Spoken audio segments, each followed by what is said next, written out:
దెబోరాలో ఉన్న మంచి లక్షణములు.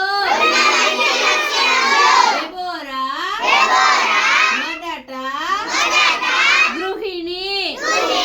దెబోరా ఒక ప్రవక్తి. దెబోరా మంచి సైనికురాలు. దెబోరా ఇశ్రాయేలీలకు తల్లి.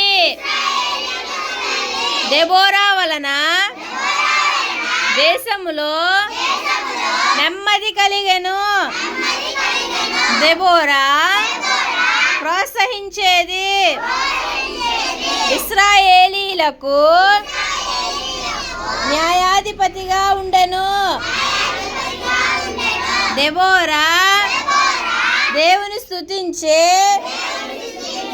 అనుభవము గలది. దెబోరా మంచి గాయకురాలు. దెబోరా మంచి రచయిత్రి.